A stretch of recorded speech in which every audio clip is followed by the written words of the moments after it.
Hai Sobat DRV, di era teknologi yang canggih seperti sekarang, pasti banyak informasi tentang kesehatan yang kita terima. Misalnya dari keluarga, orang terdekat, atau sosial media. Nah, ternyata tidak semua informasi tentang kesehatan itu benar adanya. Jadi, perlu kita sesuaikan lagi dengan bukti medis yang ada. Nah, di kesempatan kali ini saya akan menginformasikan dan mengulas tentang kebenaran-kebenaran dari informasi medis tersebut. Untuk penjelasan selanjutnya, yuk kita simak videonya.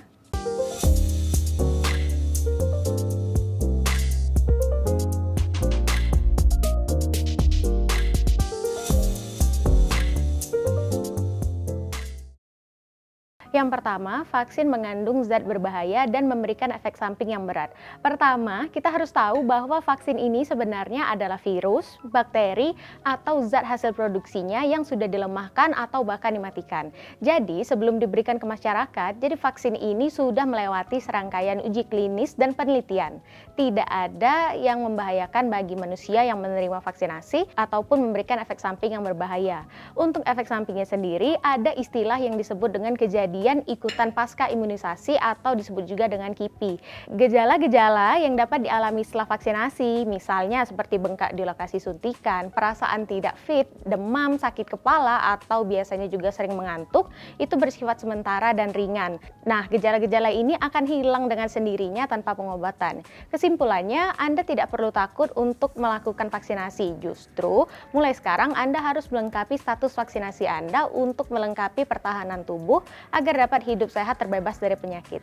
Kedua, orang dewasa tidak perlu melakukan vaksinasi. Informasi seperti ini juga perlu diluruskan, jadi pernyataannya kurang tepat. Vaksinasi ini memang biasanya sering dilakukan pada anak-anak dari usia lahir hingga beranjak SD. Nah, tapi ternyata ada beberapa jenis vaksin yang dibutuhkan oleh orang dewasa. Di antaranya seperti vaksin HPV untuk pencegahan kanker leher rahim atau serviks pada wanita, vaksin influenza, vaksin hepatitis A dan B, dan ada lagi beberapa jenis lainnya yang diberikan pada orang dewasa. Fungsi vaksin ini selain untuk mencegah penularan dari penyakit, juga dapat memperkuat imunitas yang telah ada atau istilahnya mungkin akan lebih dikenal sebagai vaksinasi booster. Ketiga, rematik disebabkan oleh sering mandi malam.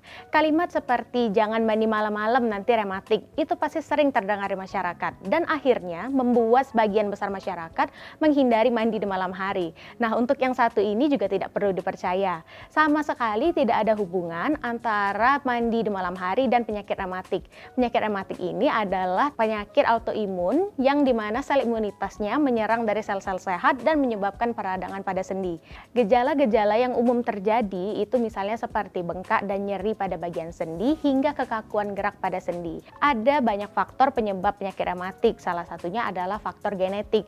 Namun, mandi di malam hari itu tidak termasuk sebagai faktor yang menyebabkan seseorang mengalami penyakit rematik. Keempat, olahraga setiap hari dalam waktu yang lama agar tubuh semakin sehat.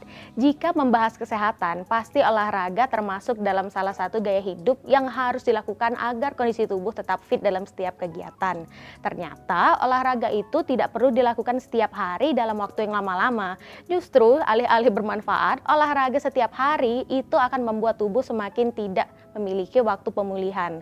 Jadinya, tubuh terasa letih dan tidak bermanfaat juga bagi kesehatan. Sesi olahraga yang disarankan adalah 5 kali dalam 1 minggu selama 30 menit atau 3 kali dalam 1 minggu selama 1 jam di setiap sesinya. Namun, apabila Anda melakukan olahraga yang berintensitas berat seperti angkat beban, waktu olahraganya dapat dimodifikasi agar dapat menjadi lebih singkat dengan saran 3 kali 1 minggu selama 25 menit. Kelima, pertolongan pertama pada luka bakar di rumah dengan mengoles pasta gigi. Luka bakar ini sebenarnya cukup umum terjadi ketika melakukan kegiatan sehari-hari. Misal, Anda tidak sengaja bersinggungan dengan wajan panas atau yang lebih sering lagi, misalnya betis Anda terkena knalpot motor yang masih panas. Ada anggapan pertolongan pertama yang tepat adalah mengoleskan pasta gigi ke tempat yang mengalami luka bakar. Namun ternyata ini keliru dan tidak tepat secara medis. Penggunaan pasta gigi pada luka justru akan membuat iritasi di daerahnya dan memperburuk dari kondisi luka itu sendiri. Pertolongan pertama yang tepat yang bisa Anda lakukan di rumah adalah mendinginkan bagian luka dengan air bersih yang mengalir kurang lebih selama 15 hingga 20 menit. Yang keenam, banyak makan telur, banyak bisulan. Persepsi konsumsi telur bisa menumbuhkan banyak bisul di tubuh juga termasuk salah satu mitos yang sering dipercaya masyarakat. Perlu diketahui bahwa bisul dalam bahasa medis disebut juga sebagai furunkel atau infeksi pada folikel rambut. Bisul bisa muncul karena adanya infeksi bakteri di sekitar rambut-rambut pada tubuh, sehingga informasi ini termasuk mitos yang tidak perlu Anda yakini. Itu tadi beberapa mitos tentang kesehatan yang tidak perlu Anda percaya dan tidak terbukti kebenarannya secara medis. Diharapkan setelah ini Anda dapat memilih informasi tentang medis secara bijak, jangan sampai merugikan kita ataupun orang sekitar. Saksikan terus video selanjutnya, sampai jumpa.